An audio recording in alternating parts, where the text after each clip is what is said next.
Hey, everybody. In today's episode, it's myself, Benjamin B., and a good friend of ours, Pat. Pat is the mother of Brennan. Now, Brennan was on the podcast a long time ago. I don't know what episode number. Go back and find it. But Pat comes on today as his mom to discuss in detail what it was like for her being with Brennan throughout his addiction, how it impacted not only her, but the whole entire family. She gets into detail about how she ultimately had to put herself first. She had to come to the realization that not only is Brennan's addiction killing him, but it was also killing her. Not only on a physical level, but mentally, emotionally, and spiritually. And there was one specific moment when all that became revealed to her. And she talks about that moment and what she did moving forward. Happy to say now Brennan is coming up on 2 years sober.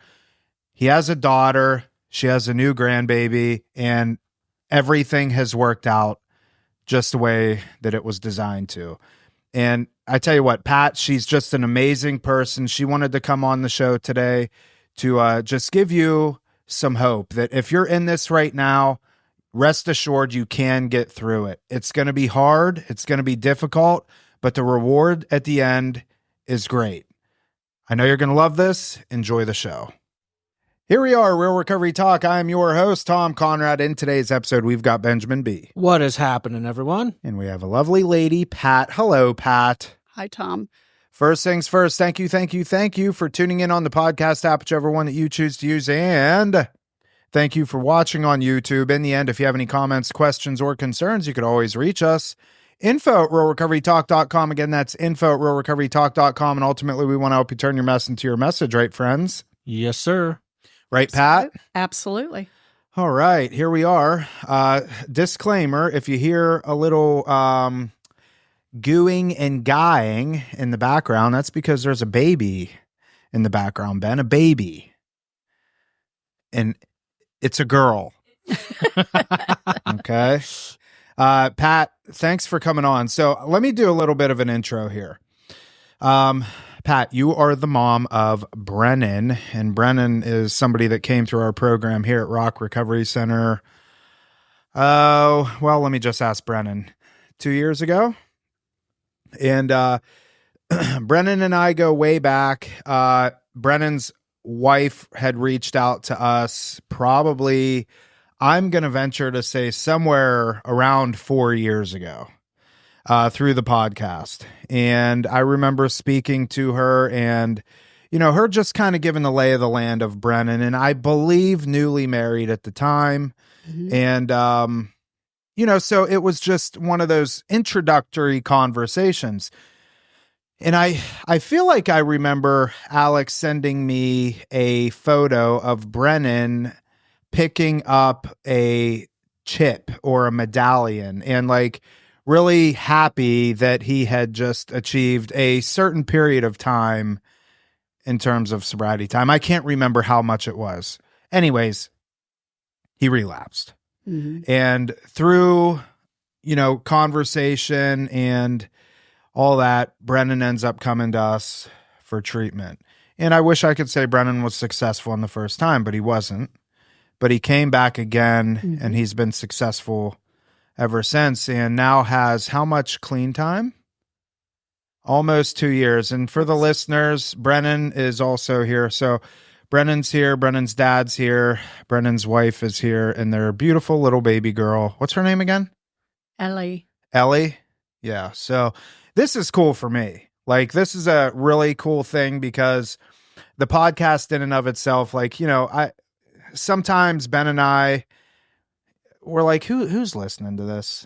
You know, who's really listening? Who's being impacted by this? And, you know, so anytime we have an opportunity to do something like this, it kind of reinvigorates in us like, okay, there's a purpose behind this. This is working, Absolutely. You know? So anyways, really appreciate you coming on, Ben. If you have anything you want to add before we start. I just want to say, even before I start, this is heavy.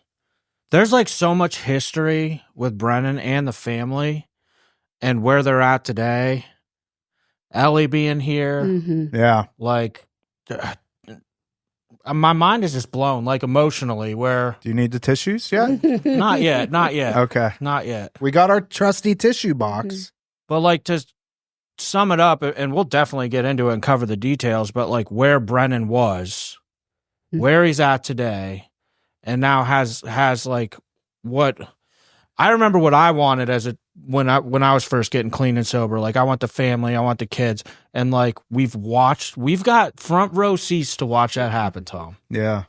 And with Brennan, he always said he didn't want children.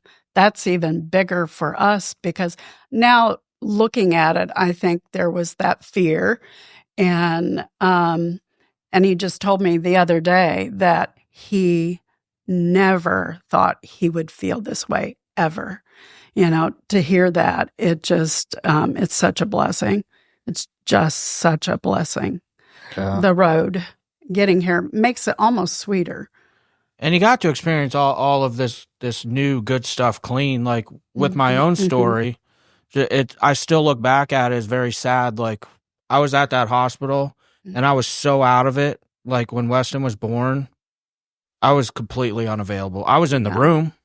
Yeah. And then for the first year of his life, just, there was a period of time where I wasn't allowed to see him for, I think, like 6 months. Like it was occasional visits and stuff, but supervised. And it was just a nightmare. Whitney was in a women's treatment program at one point where Weston, being a newborn, basically, it was a center where Weston lived at the center with Whitney. Like it, and just, man, it was, and for you to get to have the experience that I didn't, like it's cool, man. Yeah. You're a very lucky man. Yeah.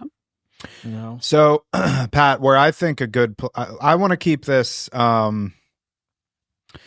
lot about you, and because we have a lot of moms, we have a lot of spouses that are dealing with Brennans in their life. They're dealing with Toms. They're dealing with Bens, and they don't know what to do. They're not in the position that you're in now. On the other side, that have gotten to experience all the, lack of a better way to put it, and she's young enough, she's not going to remember me saying this.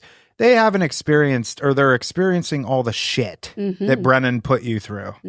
But all for, and you just said it, everything that he put you through has made this experience now almost sweeter. Yeah. So what's this experience been like for you? I mean, if you can look back over, call it the past maybe 5 years. Hey, do you want to learn more about the Big Book and what it has to offer you? Well, I encourage you to join our Big Book study. This is every single Monday at 5 o'clock Eastern time. Now, how do you get involved in this? Go to realrecoverytalk.com/bigbookstudy. All you have to do is put in your email and you're going to get the links, and we go live every single Monday. And if for whatever reason you miss that week, then you'll get the recording. So what is the Big Book exactly? Well, it's our main literature. It's gotten millions of people sober over the years. Alcoholics Anonymous has been around for a very long time. It's across the world. So the Big Book, it has some merit to it. And we encourage you to come join us, understand what the Big Book has to offer you. If you're a family member or a loved one, we definitely want you to be a part of this because you'll have a better understanding of what your loved one is going through. So again, realrecoverytalk.com/bigbookstudy. All you have to do, plug in your email, register. It doesn't cost you anything. It is totally free. It's a great opportunity for you to understand the Big Book. So I'm excited to see you there. It's been a roller coaster. Brennan had a very long period of sobriety, but if you remember, he was on the Suboxone. Yeah. So little did we know he was battling kind of by himself, really, because he wasn't in treatment. I don't think he was really involved in AA. He was doing well, but now we know he wasn't doing his best. And just the struggle of getting off of Suboxone brought him back down lower than he had ever been. Yeah. In a way, you said, like, unbeknownst to you with the Suboxone thing, like, from your perspective, how do you see that as, like, how it got introduced? How did you get educated on it? Like, in the beginning where maybe a doctor said, like, this is a good idea, or did you get any education? Did anyone say anything? Luckily, I've been really blessed throughout Brennan's journey. I was a caregiver, and I took care of a lady that had dementia, and her husband was an addictionologist. And Okay. that was like a blessing to me. That was just part of the journey that God had me on. He really filled me in on a lot of stuff. And it was through him that we found an outpatient program that Brennan had gone to. And that's where he got the Suboxone. So I've always kept myself very educated as far as the addiction. My dad died of alcoholism, and I've kind of looked back. Part of my journey on this side has been what I went through with my dad, and my dad died of drinking, and I never approached him to quit drinking because I was afraid that he would have thrown me out of his life. If I would have said, you pick me or you pick the booze, I think he would have picked the booze. So I never put him through that. So with my own son, I just decided I was going to educate myself and do everything that I could possibly do so I would never look back and say I didn't try everything. So I never gave up. I was very unhopeful at times, but I never gave up. Do you feel like throughout the years you did everything? Yes. Yeah? Yes. They may not have been the right decision, but I always acted. Do you have any examples that you can share where you were faced with a decision that you had to make in regards to not only yourself, but Brennan and the family as a whole? And, your husband's here. Obviously, this impacts the family as a whole. Do you have any examples of decisions that you were faced with that you had to make that you could share? The very first one, we didn't know what was really wrong. Brennan had a really bad accident, and when he was 13, and he was put on Oxycontin. Accident, like car or a bicycle accident that broke his jaw mandible, and he had to go to New York. That's how bad it was to fix it. Yeah, so he had his mouth wired shut. He was probably on an opiate 9 months until I finally came back to Jacksonville, and they said, oh my God, what is he still doing on this? And at that time, we didn't know anything about it. We didn't know what it was doing. And probably we got him off the opiates, and because he was in every day, just putting popsicles in his mouth just to make it bigger, bigger, bigger. It was a bad accident. So probably less than 6 months after that, I caught him smoking pot for the first time. So now looking back, it turned that something on in his brain. What year was that approximately? He was 13. I don't know. Huh? 2000. Yeah, because you mentioned the Oxycontin, and you just brought up, like, after 9 months, you get back and they're like, what is he still doing on it? Oh, yeah. They were handing them things out like Skittles. Yeah. They were making so much money. Oh, luckily, the doctor, when we came back to Jacksonville, and I was like, you're going to take him off of it? Do you realize how painful his rehab is? And, I was totally against taking him off, but we did get him off. But like I say, I think that opened that door of he probably doesn't even remember it, but looking back, I could see that. So he was in 8th grade. By the time he was a junior in high school, we didn't know if he was bipolar, had some kind of, depression, mental illness of something. I knew he was doing drugs. He was drinking a lot. He was doing anything and everything he could get his hands on. But I still didn't recognize it as, per se, addiction. And we sent him away to a place in Orlando for 3 months, which is really big to do. As an adolescent? Yeah. That was hard. That was very hard. But I felt that I was going to lose him if I didn't. It was. How did you feel during that 3 months? Relief. Yeah. Relief, because he would crawl through the window, leave all night. I mean, it was. You had I had no control. No control over him. None. That makes sense. So for the listeners, just to kind of understand that statement too, the relief you feel, like, yeah, your kid's in rehab. But for instance, we have parents to take it as far as my kid's in prison. I feel relief because they know where they're at. Oh, absolutely. That it's not that prison's a great place. Yep. But they're able to get some sleep because the chances that they're going to get that phone call and in they're the not morning, going to die. That's Exactly. always my, you're going to die. He had car accidents, rolled his truck. I mean, we went through a lot. So, and it just progressed even after that. It just got worse. How much of a toll, if you can express it even, how much of a toll did that have, like, on your mental, spiritual, and physical well-being?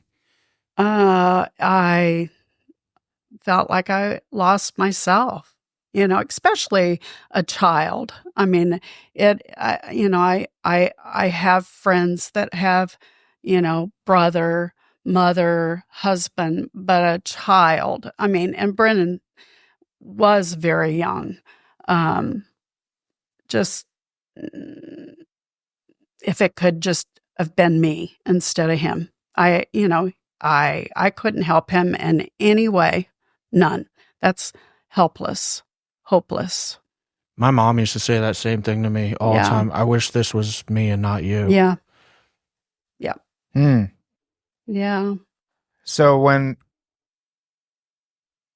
fast forward through high school and all that stuff, and it's progressed, now it's like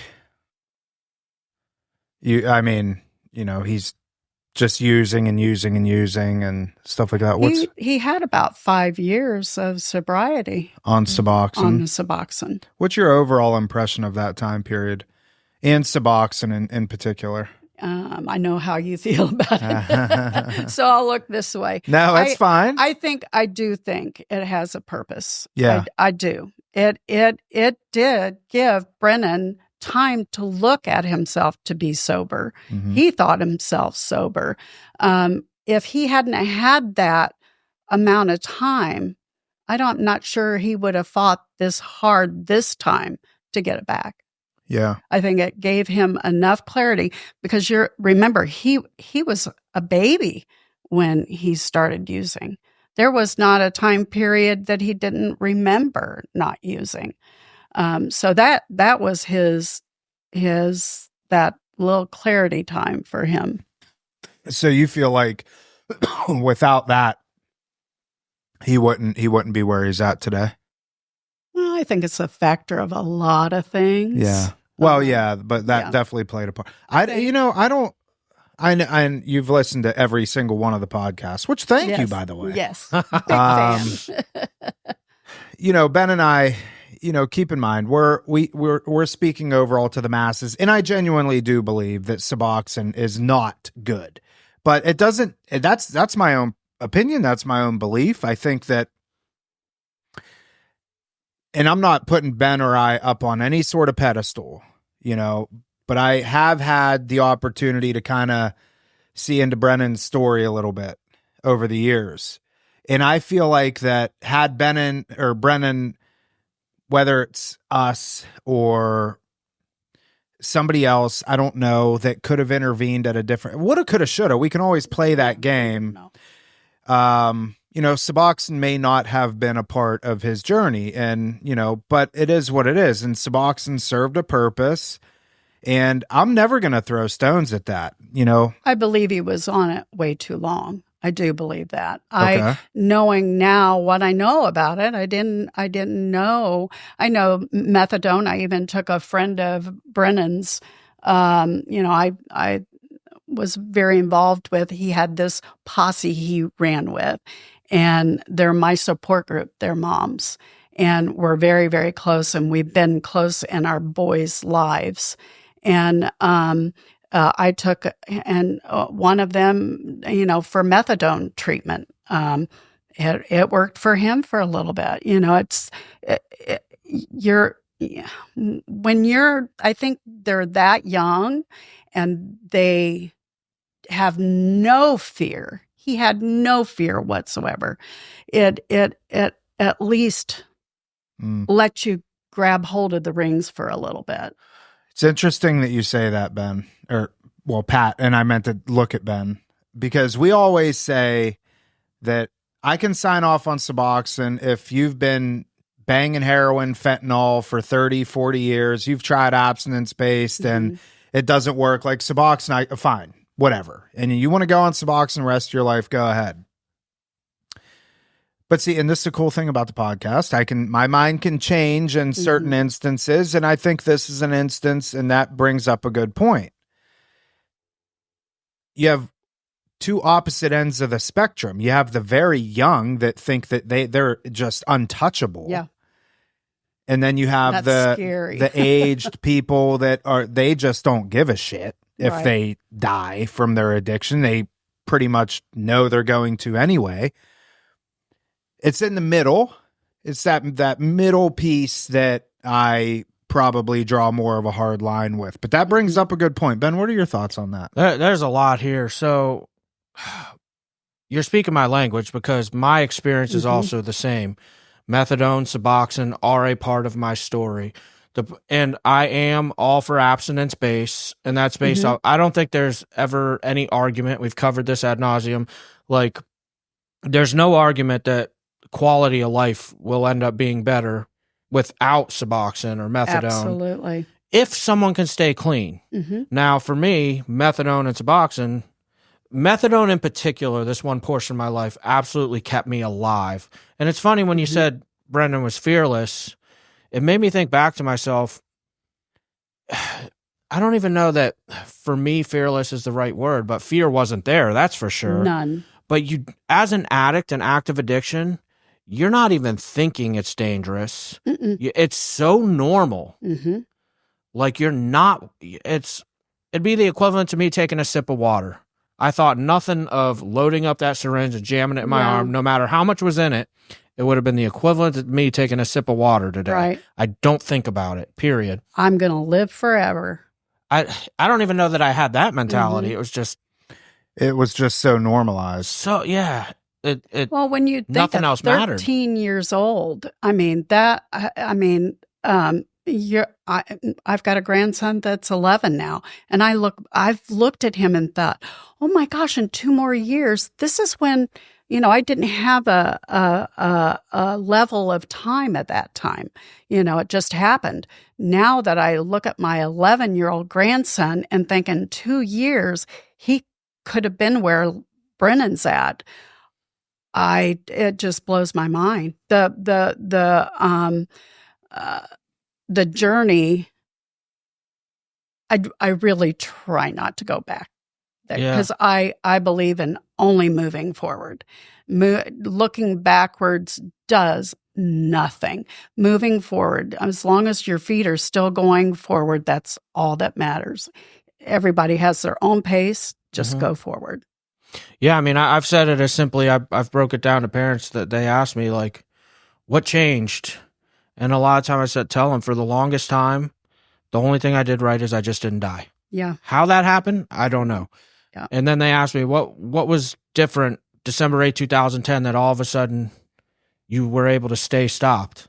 I truly don't know the answer to that. I don't know why I stopped that day, What I can tell you is the work that I've done since then.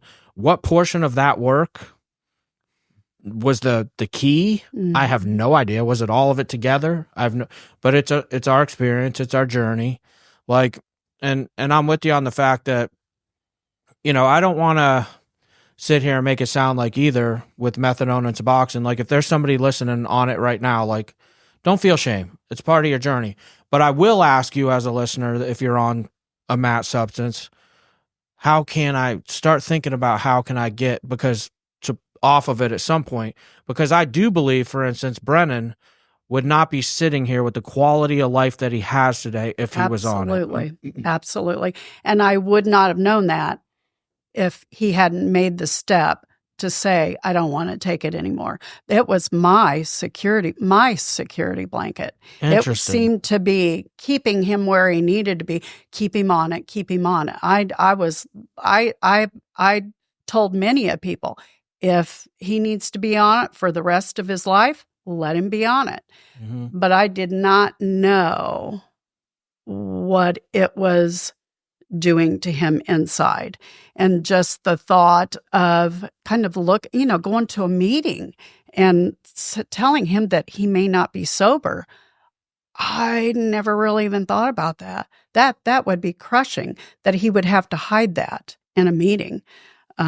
So yeah, there's that a level of still sneaking, using. Yeah, I'm glad you brought that up, because I had to hide that too. When I was on methadone and I was in Minnesota at the time, I specifically remember, I forget who I asked. It was probably like a therapist or something at the methadone clinic. But I was like, I got an AA sponsor and I can't tell him I'm on methadone. And they were like, you don't have to. And that's the thing, like, to your point, I'm having to be dishonest. A professional is telling me to be dishonest. So, like, as far as trying to live your life by principles, right, that went out the work window. The steps and sponsor somebody, and just that, you're not going to do that. You're going to feel that guilt. That's part of I think that's one of the reasons why, though, like going back to Ben's point, you're never going to thrive. And that's the issue that I have with medically assisted treatment is, your intentions may be 100% pure, but it doesn't matter, because there's always going to be something. There's going to be something that you're hiding, or even if you're not hiding it, you're still, I don't know. And we got to get Brennan back on, because I think this brings for a good conversation. Yeah.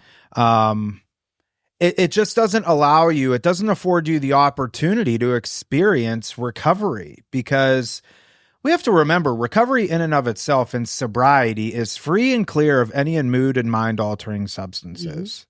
And it has very little to do with the actual substance, whether that's drugs, alcohol, food, sex, shopping, Suboxone, methadone, Subutex, whatever it is. And it's everything moving forward. And if I'm on something, then especially something, and now I'm not talking an SSRI or some sort of, antidepressant, but I'm talking about actual narcotic drugs that, the Xanaxes of the world, the Suboxones of the world, stuff that is legitimately given out just to keep people off of the hard stuff, right? You're not experiencing recovery. You're not thriving at your fullest potential, and you never will. It'll keep you alive. And in Brennan's case, he was on it for a period of time. He was young, and it allowed him to maybe experience what life could be like and, kind of pave the way a little bit. But to be honest, that's few and far between. Well, long term, which he would have been considered long term. I don't know of anybody that's been on it as long as Brennan personally. He did not start really relapsing or even mentally relapsing until he said to himself, I don't want to be on this any longer. So I think the length of time, once again, he was just for him, I believe Suboxone has its place in a very short term place because Brennan was bad. There was really a part of me I didn't know that Brennan could get sober. It really was. It was scary. It was a very, very, being young. Nothing was going to take him down. It just full steam ahead. But at the length that he was on Suboxone, he was doing another drug at that point. I want to touch on this too real quick. I'm kind of like connecting the dots between Brennan's. There's so many similarities between Brennan's and my story. Yeah. Where, we just gave the example a second ago about having to be dishonest with your sponsor or whoever. Yep. The dishonesty that's there and being encouraged, so to speak. The other part, methadone, they nickname it liquid handcuffs. Suboxone's the same thing. Mm-hmm. And if I look at my active addiction lifestyle versus some of the things I'm still going to have to face on Suboxone, for instance, back when I was on Suboxone, it was still pretty new. So they weren't producing it. There was no generics. It was just the name brand. There was multiple times where I showed up to the pharmacy and they're like, our delivery won't be here for 3 days. I don't know if that happened in Brennan's time. Yeah. I'm like, I'm out. What do you mean it won't be here for 3 days? Yeah. I saw the panic. Yeah. It was withdrawal. I mean, get me out of this car. I've got to get my stuff done. I mean, he just went crazy on me. And I'm like, it was wild. There was another time too where I wanted to take a trip. I forget where we were going, but it landed like right before my refill date. Mm-hmm. And I was like, I only have X amount left, but you want to take a week vacation. I have to wait until after I get my refill to go on that week vacation. Right. So you're still chasing the drug. It's like, oh. Yeah. And that's the thing about it is you're keeping some aspects of active addiction still in your life. Yep. How many do I have in my wallet right now, Or, I mean, back then too, did they? Yeah. It was the pills, and I was snorting those too. Yeah. So I'm like. See, that's why I'm glad I was a drunk. I didn't have to worry about any of this stuff. I just needed a gas station or a liquor store, and those are readily available. Pat, let's talk about this. You had said something, or maybe you didn't say it, and I made it up in my head, but I want to ask you this question anyway. When did you start, or if you have, realizing that maybe I needed to, as his mom, kind of disconnect from this and take a step back and let Brennan figure this out? Because up to this point, when he was on the opiates from having his jaw broke and sewed shut and everything, you were his security blanket. And in fact, even, you said, why are you guys taking him off of the opiates, right? Mm-hmm. Being a mom, always protecting your son. That's your job. That's your role. Even still to this day, right? And then being on the Suboxone, Brennan, if he needs to be on the Suboxone his whole entire life, so be it. Again, playing into being the mom, your mother role and stuff like that. But I have to believe there was a point in time where you had to make a conscious decision to say, you know what? He is a grown-ass man, and he's got to start figuring this out on his own. When was that for you? When I went to a therapist and told her I had to prepare myself for my son's death. Wow. Yeah. And how old was Brennan? He was probably mid-20s, early 20s to mid-20s. Do you remember that day distinctly? Oh, yeah. What was it like? Well, I knew he was going. I was convinced he was going to die. He was not. There was no kind of control over him at all. I mean, it was. I figured, and through therapy, I figured out I had no control over it. I had to take care of myself because my marriage is going to fall apart. My family's going to fall apart. Brennan, I can't fix him. I can't fix him. And I wanted to fix him really bad. I've got enabling really bad. Yeah. But through therapy, I joined. I did do Al-Anon. I probably got the most from a support group. Moms, we were all going through the same thing. And I had to hide so much from everybody. I thought I was in the twilight zone. I really did. I mean, we lived this life inside this house that on the outside we looked like we were normal people, but we were not. And I just finding a support group was the biggest help for me. Do you remember, I want to go back to that therapy session real quick. Do you remember what the therapist said to you, how they said it? And what I want you to do is take us to that moment where you're like, she asked me if am I going to die with him? And do you have other family? Is there any, you're going to fall with him? And I was falling with him. How so? What do you mean?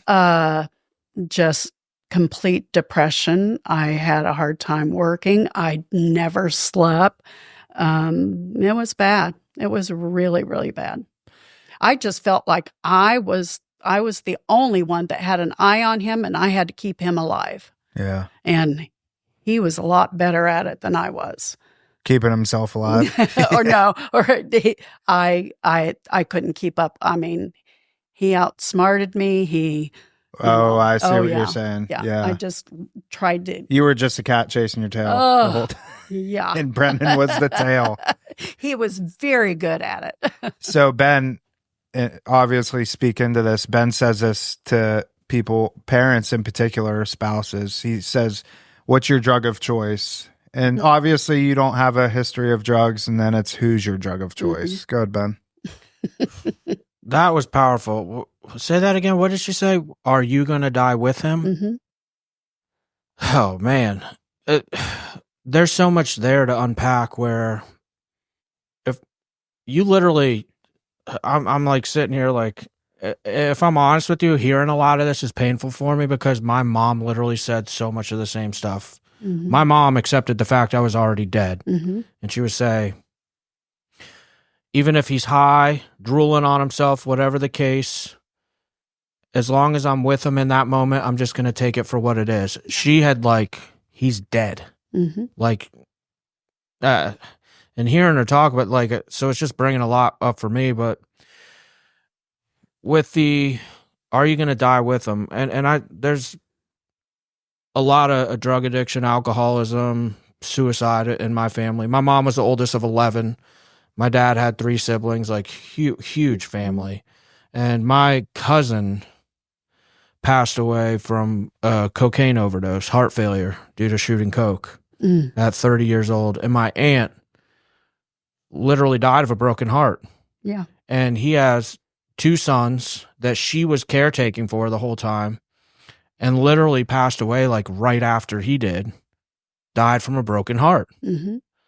And left the 2 kids that she was raising, my cousins, I don't think people that have an experience at that level understand how much it literally kills you inside. Oh, it to the point where you will literally die from it. Sure.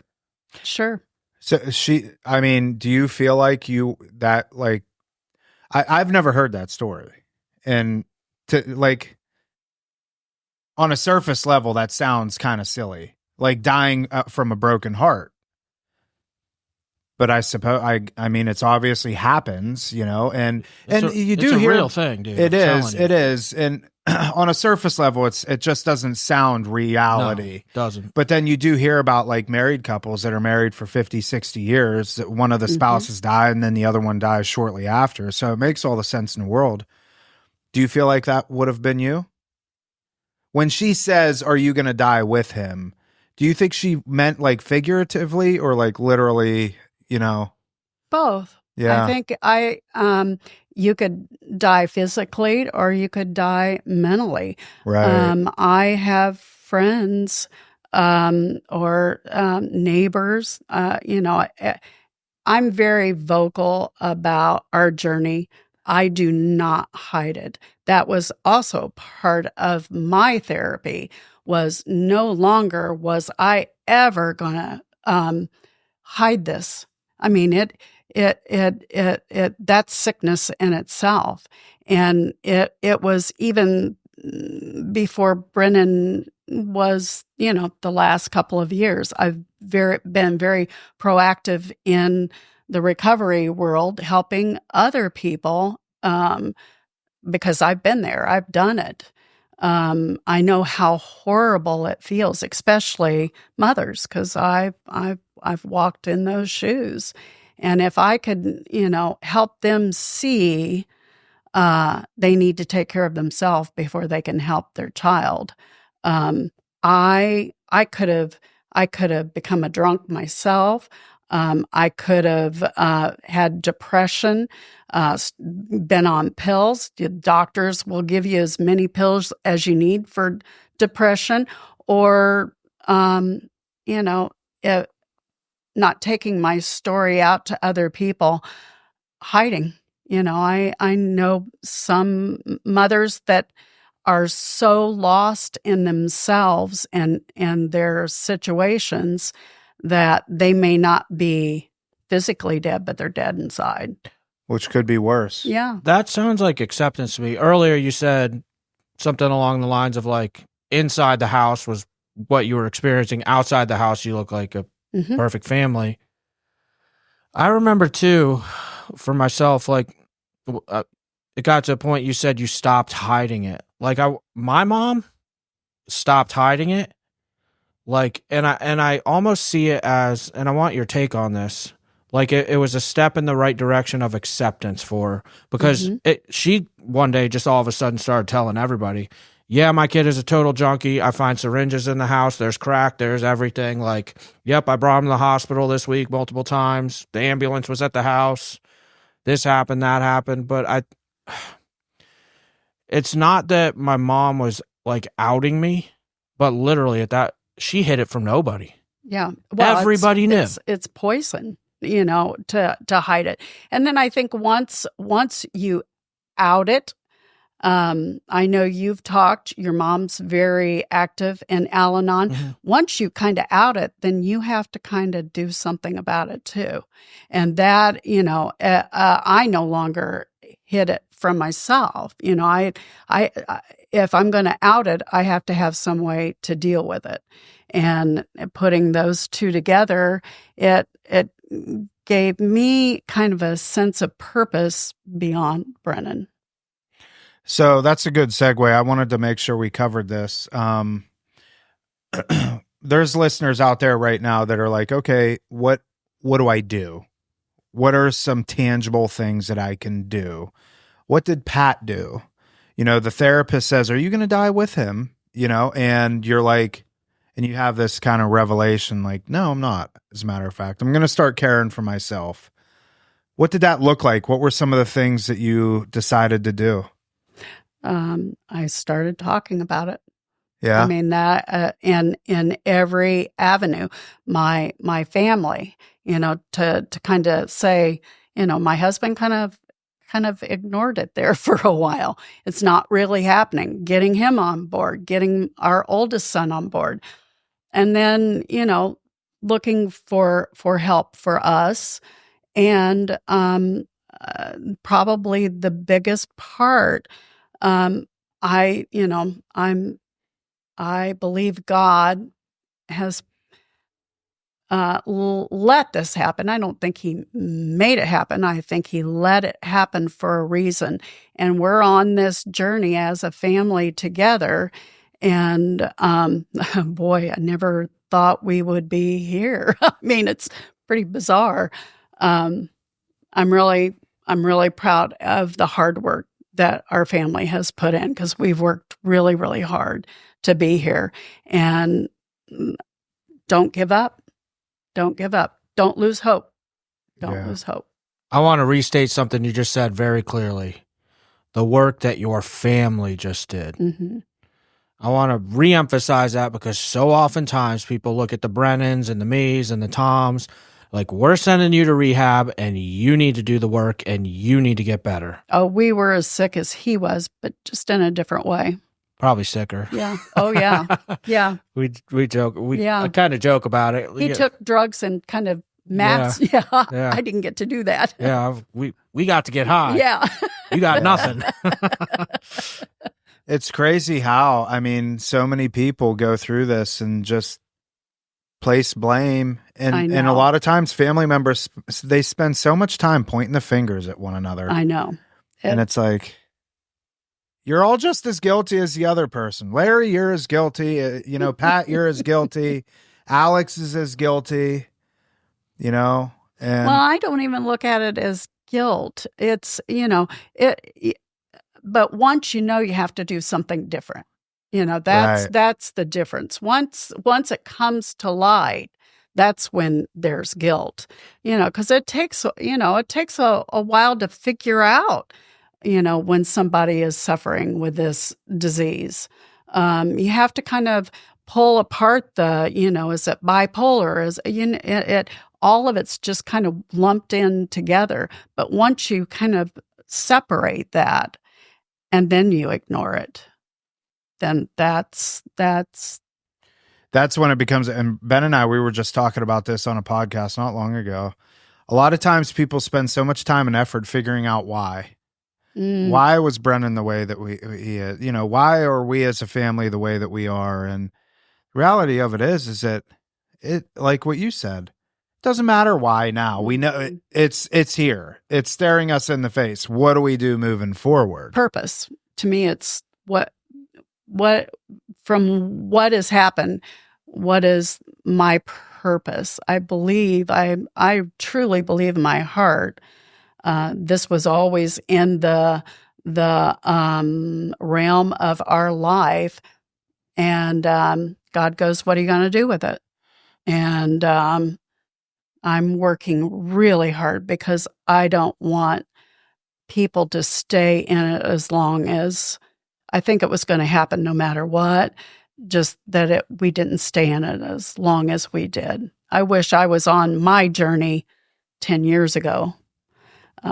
Yeah. I'm running out of time. I want to use an example too, where the parallels between what an addict alcoholic has to do to get sober and a family getting well. For example, what you just explained too, going back to you started telling everybody about the situation, not hiding it. That's essentially like doing a fifth step for an addict. Absolutely. Yeah. I have to sit down and tell somebody all the terrible things that I've done, because it's the accountability aspect. Mm-hmm. Like, I like the way that you put that. Now I have to do something about it.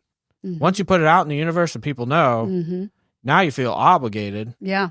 But like, I wanted to bring that up because I think it's a good example of what you said. Essentially, it's the same principles that and method, if you will, psychology behind it, that an addict has to do versus what a family member has to do. Absolutely. It's literally the same work. 12 steps are just God-breathed. They are laws of the land is what I usually say. It's, it's not a recovery way of life. It's those steps are steps of life. You could put them in a lot of other different situations. Can we go deeper on something real quick too? You said the word guilty. It made me think about this. Which I could have used a different word, but yeah, I saw what played you said a part for sure. Yeah, played a played a part for sure. Yeah. Was there a point in time where you felt really guilty, like you caused this, versus a point in time where maybe today you don't feel as much guilt or don't feel guilty at all? Or like, what was that journey like, or what's it look like? I don't think I ever felt guilty. I guess, I lived, my dad was an alcoholic. Mm-hmm. So I recognized it. Not Brennan being so young, trying to figure out, but I don't live in guilt. I don't live in guilt. That's why I feel the need to just keep moving forward. Guilt plays no purpose at all. None. Wow, I need to do that better. Yeah. Yeah, you do. I always feel guilty for Ben does. everything. Ben has a work bleeding so heart. hard. I- You shouldn't. You are such a beam of light in this community. There's no reason why you should feel guilty about anything. I appreciate that. Tom just said I have a bleeding heart. Like, to make it real today, someone very close to us, I won't go into names and stuff, passed away from an overdose, but his actual birthday's today. And when he was alive, me and the family and a bunch of friends went out to dinner, and it's just been every year we do that again. We all get together even without him. And but that situation in particular, it's you mentioned the guilt. Like, I can't help myself. I woke up this morning thinking about him. Oh, wow. And I remember the last conversation I had with him, and it's just like, should I have picked up on something more? Could I have said something different? Did I do everything I could have done? And looking back, like, and I know in my head, you can only do your best. You only know what you know. I only know as much as he told me.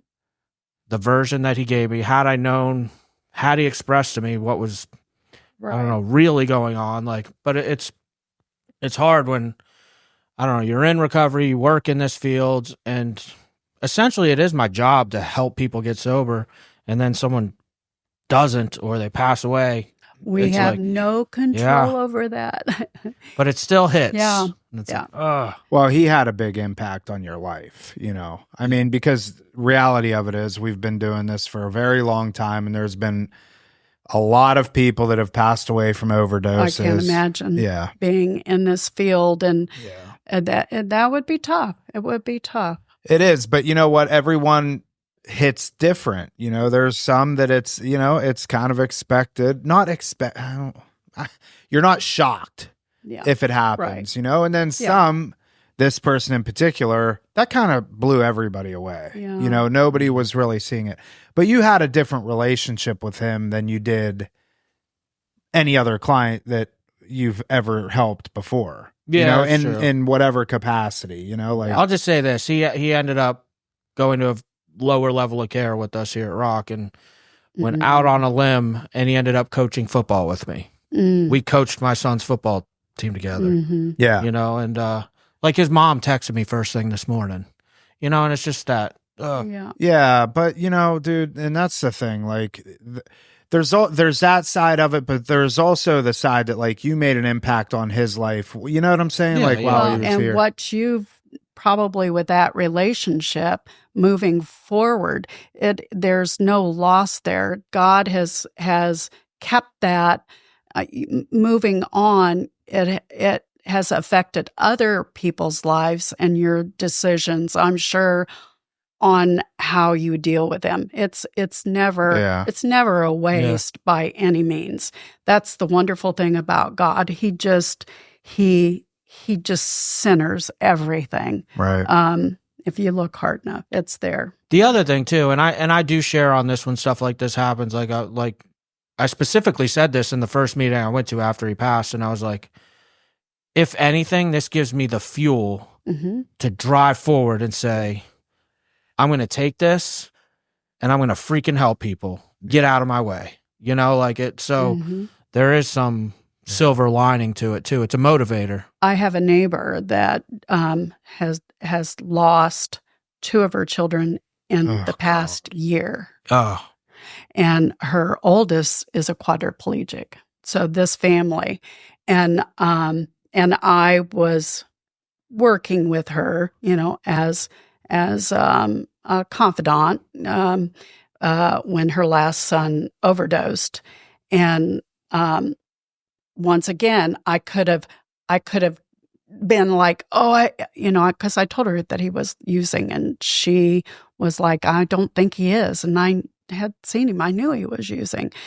She was just trying to convince herself that he wasn't, and I could blame myself for going a little bit harder on her. But I knew it wasn't going to make a difference. I was just there for her. That's what I needed to be, and I'm still there for her today. And I look, I could be real hard on myself and say, I could have made a difference. I could have, done something to have made them realize that he was back to using. But that was on their time. I know that. I can't make them do anything. I kind of go back everything that I've learned and go, oh, yeah, that's right. Yeah. This goes back to the importance of having good community support, whether you're on the addiction side or the family side. Because at the end of the day, Tom and I were actually having a conversation unrelated to this. He calls me every morning to check in with me.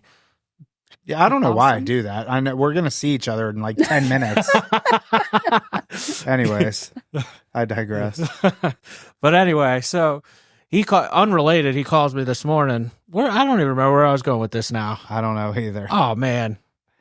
I was calling you to bitch. I know that. Staying in community. Oh, yeah. Staying in community. Thank you. Where similar kind of situation, like I was talking about some personal stuff with them and talking about how, like, when you're in it and you're directly involved and you have that emotional attachment, that's the importance of having people that know this field, substance abuse, and they don't have an emotional attachment to the situation and they're able to guide you. You need those people because as much knowledge as I have with addiction and recovery, when I'm in it and it's personal, I'm blinded. But then Tom will be like, dude, what are you talking about? Right. And I'm like, oh, yeah, that's what I would tell a mother. And that's thank what I would goodness tell we have those people in our lives. Absolutely. We need those. Once again, community, especially in this area because of the embarrassment and the bad, I think it's getting better. People realize that addiction is, somebody that doesn't understand it, I equate it to cancer, and you can treat it and it may go in remission and it could come back bigger than it was.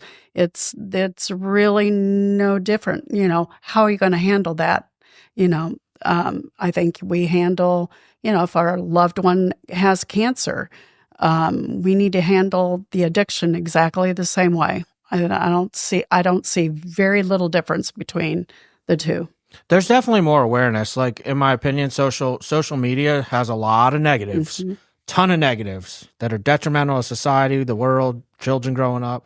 But I will say, on a good note, the recovery community and people coming out, celebrities, and being open about it, like, people have more of an opportunity now to be exposed to recovery and know that they're not the only ones going through it. Yeah. It's all over the place. I think fentanyl has done that for us. It's made it, it's everybody knows somebody that has been touched by fentanyl by accident or been using for a long time. I mean, fentanyl has changed the outlook of, or the face of addiction. Yeah. It's not like it used to be. No. That's for sure. No. Well, so last thing, and then we're going to, as I like to say, start landing the plane. How's the last couple of years been for you since Brennan's been doing good? And that's when I'm going to cry. Yeah. I have a wonderful daughter-in-law. Yeah. She is amazing. Yeah. God sent. The blessings that God has put on us in the last couple of years, it's been so sweet. I never dreamed I would ever have a granddaughter. Brennan said, I don't want kids. Never expected kids from him. Then he met Alex. And then, he wanted to get off of Suboxone because of Alex. He wanted to be real or in it without a substance. And that took him on a roller coaster that was just, I didn't see it coming. But, having Alex in his life and really having that sobriety time, realizing there could be a wonderful life on the other side of this. And he wanted it. He wanted to be sober. He worked really hard to be sober. And that, it was scary, but the icing on the cake is little Ellie. I mean, she is the brightest spot in our family right now. It's just what God promised him for all of his hard work. Yeah. Wow. It's pretty amazing. Dude, Yeah. like I said when we were kicking this off, we've had a front row seat to just an amazing story. Yeah. Too. And it's not, I know this disease. I know that a relapse could possibly, and that's the difference this time. I'm educated enough to know that it isn't a given.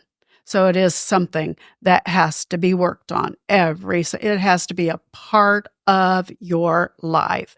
It is your being. Those 12 steps, and the podcast, listening to one person after the other. It's the steps. It's life-changing. And I see my son working those. He's sponsoring people. He loves talking at the meetings. That was that piece he was missing for the longest time. And that's his purpose. He has finally found his purpose. And seeing that is life-changing for me. I mean, it's like I've kind of seen it all the way through, and now I get it. I'm so glad that you just spoke truth on the fact that relapse is not out of the realm of possibility. Yeah. Even with having a new baby, everything looking amazing, whether you have 2 years, 10 years, 30 years, the fact that you're saying that is a strong reminder to anybody out there. You have to keep working a program. Absolutely. It's not, because I see that a lot where family members in particular will be like, oh, he graduated rehab, he's good now. Mm-hmm. He did the work while he was there, and now he's back, and he's fixed. Or even he just celebrated 5 years. Mm-hmm. Oh, he doesn't need to be doing XYZ anymore. That the fact that people think that you can discontinue the things that got you to where you're at. Same thing like cancer. If you've had cancer and you've been clear for 5 years, you go back to living a really bad life, that there's no guarantee that cancer isn't going to come back. You have to, live a good life to stay cancer free. It's exactly the same way with sobriety. Well, and you also have to go back for your checkups. And I think keeping it in comparison, the two, our checkups are being around other addicts and alcoholics that are sober, that can spot like, hey, you might got something, you may have a little tumor developing, Ben. Right. Dude, you know? If I get really vulnerable with it, somebody said to me that's very close to me the other day, Ben, that sounds an awful lot like ego. Don't forget, you're just as close to a relapse as anybody. And I was like, dang, shots fired. And I took it personal for a second. And I loved your on making it new. Keeping it new. Mm-hmm. That's the other thing. It's a love, a love is, gets bigger as it's festered and, touched and patted. It's exact boredom in this disease is, not good. Yeah, not exactly. Good. And just always finding that new, whatever whatever it takes. A new meeting, sponsoring more people, getting up, talking at meetings, whatever it may be, something that somebody hasn't done for a while. Make it new again. Make it exciting. Yeah. That's a good piece of advice there, for Yeah. sure. I want to end with this. I think if I were to contribute something to Brennan's sobriety, obviously he's done a lot of work, but through this conversation, what I realized with him, and I was reflecting over the past, over the years, and he was one that always kind of wanted to keep it under wraps. And I remember when he went back to Jacksonville, I want to say the first time, Yep. he didn't want people to know. Yep. He didn't want his friends to know. He didn't, maybe, I can't remember specifics. Maybe he didn't want his employer to know. And I remember sitting there telling him, like, dude, this is who you are. Mm-hmm. And if you go back with this mindset that you're just going to keep it under wraps and be okay, you're not going to be. And he wasn't. Mm-mm. And so I think this time around, he was like, okay. Now, granted, I think he got fired from his job or however all that stuff worked out. The chips fell where they may. But now look at him. He's sponsoring guys. He's got a good job. He's got a daughter. His marriage is healthy. I mean, this is exactly like when we talk about fruits of sobriety, this is all the tangible stuff. He's got the daughter, the job back and all that stuff. But mentally, emotionally, spiritually, physically, I mean, it can't get it's like, this is it. This is why we do what we do. Absolutely. And to have the support from you guys and Alex and her sticking by him, I mean, it's just, he's a lucky man too, and I think he doesn't take that for granted. He knows. I wanted to touch on that, Alex sticking by him, because I want to see if from your point of view, like what maybe you saw. But so Brennan was with us, got some pretty significant sobriety time under his belt, relapsed. Mm-hmm. Now, Alex, you said how great of a daughter-in-law she is. We watched Alex, and I'm wondering what you saw too. We watched Alex say to Brennan, no, you're going back to treatment. I don't need you. Because I remember, I'm hopefully I get these details right. Like all of a sudden she had to take care of herself income-wise, everything. Brennan wasn't working. He was in treatment. Yeah. And she was like, basically, if I had to sum it up, like, I don't need you. Right. It didn't mean she didn't love him, Mm-hmm. but like she legit took the right steps. Because I see so many times most people that would have been in Alex's position would have said, no, I need Brennan back. He needs to come back and start paying bills. He needs to do this. Somehow she figured it out. Mm-hmm. And Brennan was in treatment with us for the long haul. Mm-hmm. It was not a The short period of time. Around, yeah. Yeah. I want to say it was a year.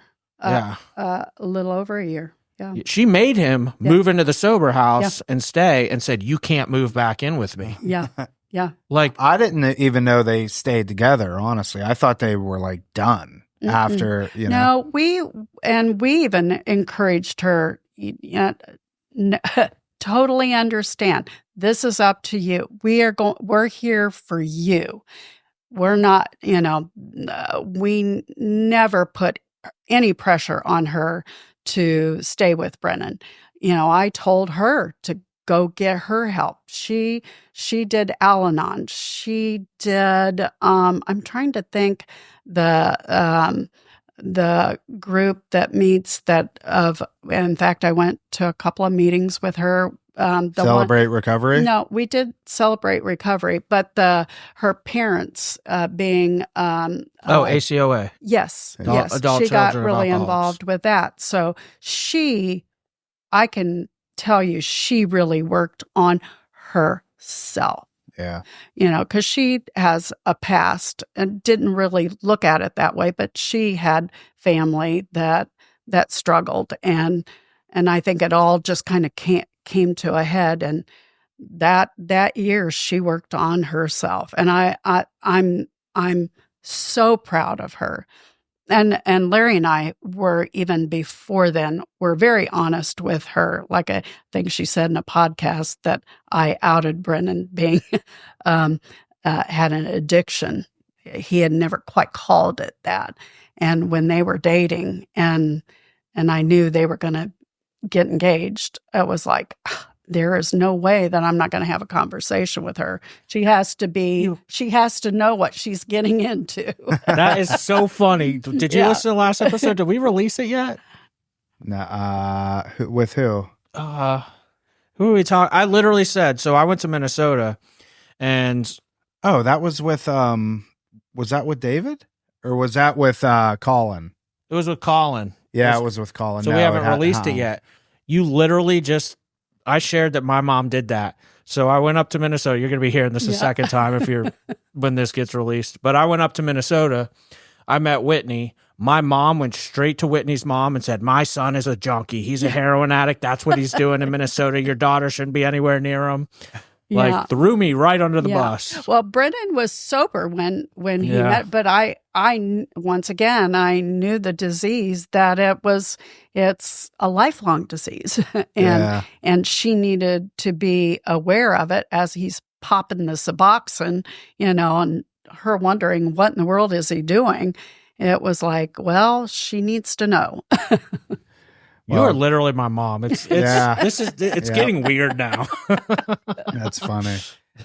Well, Pat, we again, really appreciate you coming on and just sharing this. And there's a lot of moms out there that listen that I know are going to be impacted by this. So open invite anytime now maybe one day we'll get Larry on to get the dad's perspective on things. It's always fun. That's always a different, I just told him to, yeah. grab him by the bootstraps and, shape up or ship out, kid. Yeah. That's what my dad told me. And I shaped up, fortunately, and shipped out simultaneously. Yeah. I shipped out first and then shaped out. Yeah. It's like the story of Brennan hiding the girl in the closet. Oh, interesting. Yeah, he had a girl in the closet in his high school using days. And I opened it up. I knew the dog was barking at the closet. And I opened up the closet door, and there's Brittany. And there's a girl in there? Yeah, there was a girl in there. And Brennan immediately looked at Larry and said, she can stay, Dad, can't she? Larry, what'd you say? What'd you say? Yeah. Larry's like, I suppose. Absolutely. Get out of here. Meanwhile, if I can see that with my son now. If my daughter's ever tried pulling something like that and they had a boy stuffed in the closet, you better look out. Yeah. So he'll be digging their grave in the backyard. Yeah. You could stay right in my backyard. Yeah. 6 feet under. Yep. Oh. Ben, any final thoughts? No. Dang. It's episodes like this where I just like sit back and I'm like, wow. Yeah. You were talking about how we always ask like who's listening, who's hearing this, and this is one of those ones where like this has been such a long journey of Alex starting to listen to the podcast. We're guessing 2020, and then it took another 2 years for Brennan to even get here. Like this whole thing is just wild. Yeah. To where they're at not today. By accident. No. That's why we can't stop, Ben. We got to keep going. Mm-hmm. Yep. We're almost at 500 episodes.